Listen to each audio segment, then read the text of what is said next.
What's happening, FPL managers? How is everyone? Welcome back to another stream.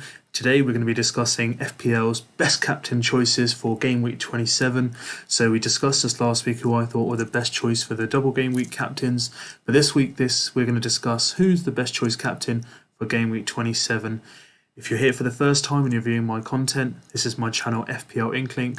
My name is Mo. We'll be talking about all the tips, hints, and the best injury or form news that you guys can get for FPL. So if you like what you see, click the subscribe button, hit the like button for the video, and click the notifications icon if you want to see my videos as soon as they are released, so you are notified. Just to let you guys know, I have a bet on with one of my friends, as I've mentioned in my previous videos. If I can hit 500 subscribers by the end of this season, so that's Game Week 38, we have a bet on that. If I hit 500, he will buy me a PS5. So please help me out, guys. Let me get close to the 500 subscribers and eventually win the bet for the PS5. So please help me along the way. So let's not waste any further time. So let's proceed with my captaincy choices for Game Week 27. Now, Game Week 27 also has a double game week for Manchester City and Southampton. So what I've done is I have already made my transfer for this game week, which is James Ward-Prowse. So I remember I discussed it with you guys during the deadline stream that I did for the previous week, that there was a double game week for Man City / Southampton, so I may be looking to bring someone in. And in the reactions stream that I did with you guys, I did give you guys some inkling around my potential choices that I wanted to bring in for Harvey Barnes. So just to give you guys a bit of news, I have brought in James Ward-Prowse, and I'll discuss the reasons why. And moving forward, what my captaincy choices will be. So not wasting any further time. So number one, as always, my choice is going to be from the double game week. So number one is Kevin De Bruyne. Now, he was owned by about 10.8% of managers for the last game week, which was the double game week.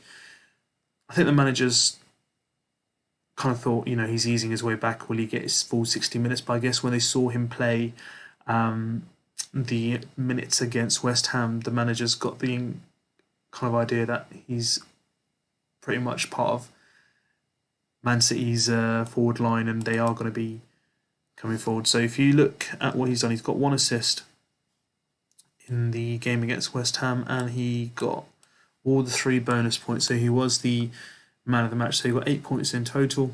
And the game he's got a double game week. He's got Manchester United, which isn't going to be an easy game, but playing at Old Trafford, United haven't been the best, to be fair, at home. So there's a bit of something to look forward to. Then they've got Southampton at home. At home, we all know how good Man City are.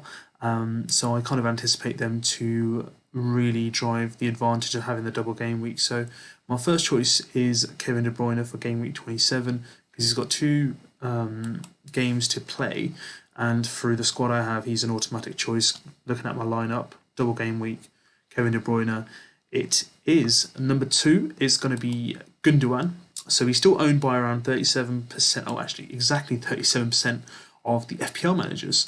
Now, Gundogan has been a phenomenal player this season. I think he is the kind of like, what's the right word? He's like the Lundstrom. Not quite, because everyone knew his ability and how he's come along from Borussia Dortmund. But this was the first season where he's really kicked on. I mean, the last time he scored more than, the highest he scored was 6 goals was in 2019-2018 season. And he's got 11 goals this season already. So, yeah, again, he's got the same fixtures as I've just discussed a moment ago for Kevin De Bruyne, which was Manchester United and Southampton. Is he going to be the spot kit taker? I think he is. So I'm pretty much torn between who I'm going to choose, Gundogan or De Bruyne, but De Bruyne's on free kicks and corners, so there's a chance he can take a penalty, so that's why I'm tilted towards him. But number 2, a very, very close number 2 for me, is Gundogan for Man City. I guess if he's owned by 37%, if people do captain him, so it kind of like isn't a differential option at the moment, as De Bruyne is only owned by about 12% of managers, so maybe bear that in mind when selecting your captaincy choice out of them two, that De Bruyne might be the differential on this rare occasion compared to Gundogan in terms of ownership. But then again, Gundogan is around 6 mil, whereas De Bruyne is only 12 million. So maybe they bear that in mind. If you can't get De Bruyne in, get Gundogan in, and get him to be your captain, as I believe it will be a good choice for the double game week that he does have. Number 3 is going to be James Ward-Prowse. So he's got over 100 points this season already, 104 points exactly. He's only worth 5.9 mil. This has spared up some cash for me, so I've got 1.1 mil in the bank that if I do want to spend it, I can. But yeah, pretty much simple reason, double game week. That's why he's my number 3 choice. Captaincy, he's got 5 goals, 5 assists this season. He hasn't, well, in the last 5 games, he's got 1 goal, which was against Newcastle, but he's pretty much blanked in the last 3 games, and he's still to play Everton as well later today. So if you were to ask me, I think it's about time he gave some returns. It might not be against the Manchester United game, but his original game that he's got before that is Sheffield United. So yeah, I mean, Sheffield are there for the taking. They lost against Liverpool, who haven't been in the best of form. On paper, I know Liverpool seem a lot better, but they gave a good go, or a good account of themselves. But James Ward-Prowse, I reckon he's going to be a key component against Sheffield United and Man City, because against Man City, it's probably going to be set pieces, which is going to be Southampton's main kind of like form of defence and attack.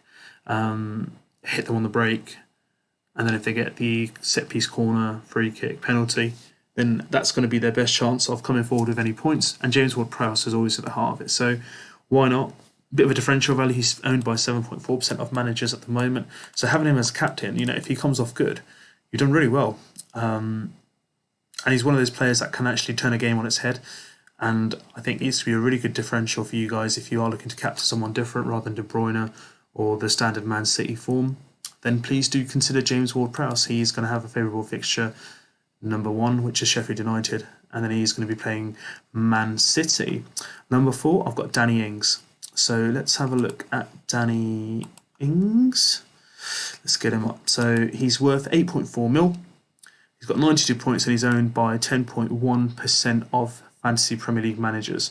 I got rid of him last week because he didn't give me the returns that I wanted for 5 to 6 game weeks, and he only gave me 1 goal. But yeah, you can see he got Wolves. He got 8 points there with the goal. He only played 32 minutes against Leeds, so it was kind of a good choice for me to drop him around that time after that game. So let's see, can he get the goals against Man City? Can he get the goal against Sheffield United? Danny Ings, you can never write him off. He's got 8 goals this season. Last season, for me, was his best season personally, so he got 22 goals and 2 assists.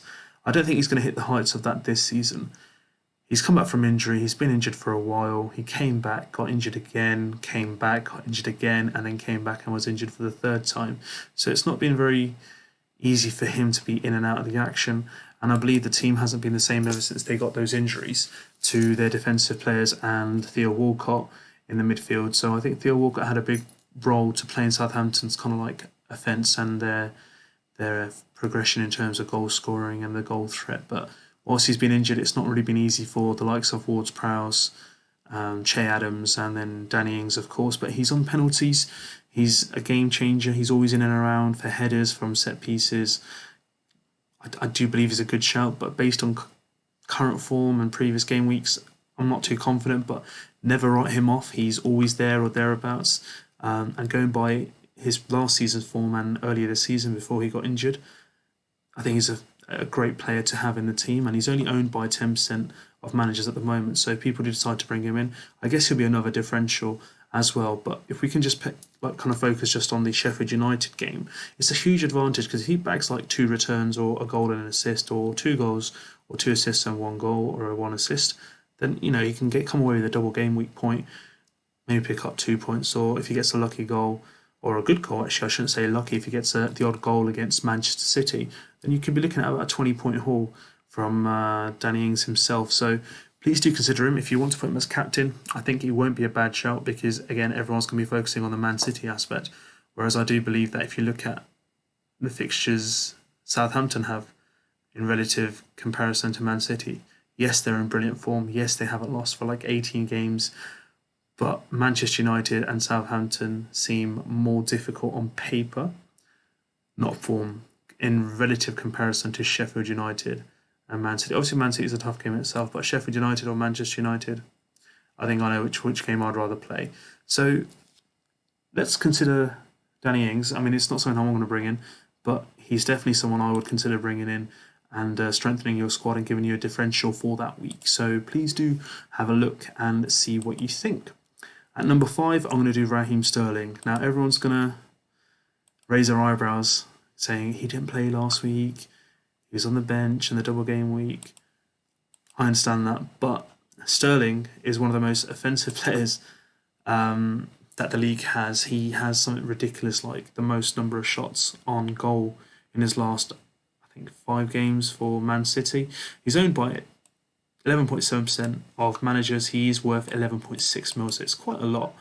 He hasn't been as prolific as his previous seasons, so he's only got 9 goals and 7 assists this season compared to 20 goals and 6 assists last year and 17 and 15 assists the year before. So he's hit the 200 mark 3 years in a row. So in the last, obviously he didn't play against West Ham, but if you look at his last couple of games, he's scored against Arsenal, got a return against Spurs, 2 goals. So he's got 3 goals and 2 assists in his last 5 games that he's played. So in my opinion, Raheem Sterling's always there or thereabouts. He does like to sky his penalties or miss them quite frequently, so he's not going to be on the penalty duties unless City are ridiculously like 8-0 up against United or Southampton and he's looking for a hat-trick. But he scored a wonderful free kick a couple of weeks ago.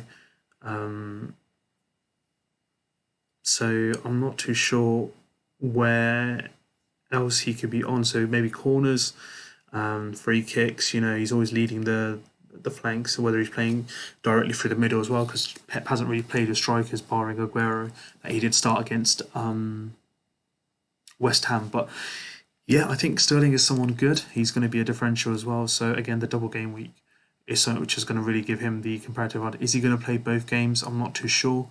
But based on recently, he has only been dropped, or should I say benched, in 2 games out of 7 games. So there is a likelihood he could be rotated, obviously with the whole European games and stuff, but FA Cup coming up as well. So there is a likelihood of rotation, but if you do want him as a captain, I wouldn't think it's too much of a risk, because if he gets 1 return in one of the games, it could be a double-digit haul, and we can actually see your scores go up for that week. So these are my recommendations for the captain choices for this week, game week 27. Now, I know I've chosen all the 5 players from either Southampton or Man City, but there's a reason behind it. Because it is a double game week, it is a huge advantage, because if one of your players doesn't get a return in 1 week, they will have the second game week to come back in and get the haul.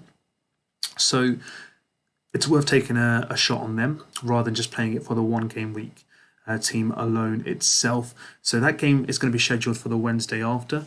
So I can go through the fixtures with you guys, so I can show you that on the first day of the game week, which is Saturday the 6th of March, it's going to be Sheffield United versus Southampton. And then on the Sunday, on the 7th, it's going to be Manchester United and Man City, which is going to be a 4:30 kickoff on Sunday. And then 3 days later, on the 10th of March, which will be the last game of this game week, which will be the double games for this team, it's going to be Man City at home to Southampton. So Man City actually have 2 home games, so that's why I preferred De Bruyne and Gundogan as the first 2 captaincy choices for this week. So it's your choice, guys. Feel free to make the decision yourself. If you want to look elsewhere for a captaincy, it's entirely your choice. I would not be surprised if you do decide to go for other players of your choice. At Arsenal, maybe Pepe or Aubameyang. You got Leicester, you got Vardy potentially, or Tielemans, who's played a really good game. Another few players which could be considered as Liverpool versus Fulham. So you got Salah, Mane, who's got an assist this game week, maybe Firmino. And then you've got Spurs against Crystal Palace, so Harry Kane, Son, Bale. So there's a lot of potential options there. Bamford against West Ham, Chelsea against Everton, so maybe Dominic Calvert-Lewin, Giroud. It's entirely your choice what you'd like to choose, and I believe it's going to be a strong game week. There's going to be a lot of movement. I'm hopefully aiming to get a green arrow because of choosing De Bruyne, so hopefully he can get me some returns. And that's it. The simple plan is to make sure that I can have enough players from the double game week. I can have 6, but I'll stick with 4 for now, just in case there are any more further injuries or team changes that I'm aware of. I will definitely look into that and make any further amendments if needed to be. I've taken no hits this week. I took 4 transfers hits last week, which gave me -16, but I made up for that. So my gut instincts tell me Ward-Prowse it is. Follow him, take a punt. Danny Ings, if you believe in him, not me personally this week, but if you believe you can do it, put him in your squad, captain him, go for it, be different, be brave, see how it goes, and be the best you can in your league and your mini league. So yeah, that's all from me. If you liked what you have seen today, hit the subscribe button, hit the like button, leave me some comments, let me know how I'm doing, and I look forward to hearing from you guys. Thank you for leaving me questions on Twitter and Instagram. I'll get back to you guys. So I hope you guys enjoyed the captaincy choice video, and make sure you leave me some comments. See you guys soon. Have a lovely day, and we will meet again with the top 5 picks and the deadline stream.